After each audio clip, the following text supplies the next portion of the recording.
जय श्री श्याम। आज हम सुनेंगे गरुड़ और भगवान विष्णु की एक पौराणिक कथा। ऋषि कश्यप की कई पत्नियां थीं, जिनमें से 2 वनिता और कद्रु थी। ये दोनों ही बहनें थीं जो एक दूसरे से ईर्ष्या रखती थीं।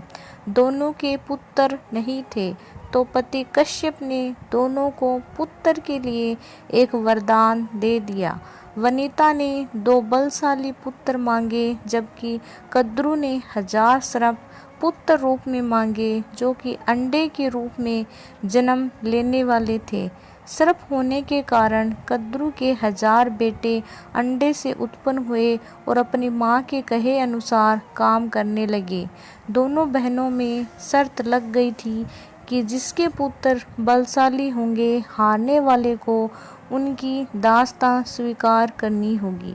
इधर सर्प ने जो जन्म ले लिया था, लेकिन वनिता के अंडों से अभी कोई पुत्र नहीं निकला था। इसी जल्दीबाजी में वनिता ने एक अंडे को पकने से पहले ही फोड़ दिया।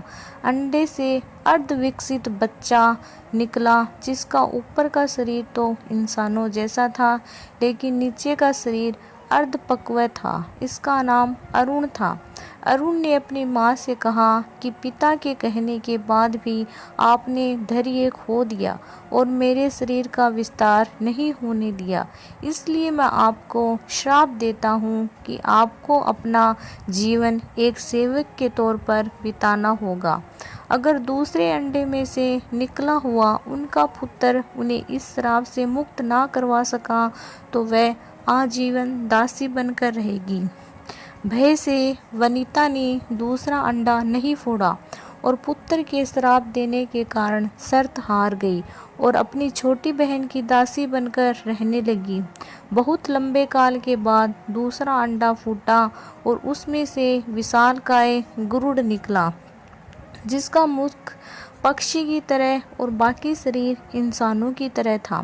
हालांकि उनकी पसलियों से जुड़े उनके विशालकाय पंख भी थे। जब गरुड़ को ये पता चला कि उनकी माताओं को उनकी ही बहन की दासी बनना पड़ा, और क्यों बनना पड़ा ये भी पता चला, तो उन्होंने अपनी मौसी और सर्पों से इस दासत्व से मुक्ति के लिए उन्होंने शर्त पूछी।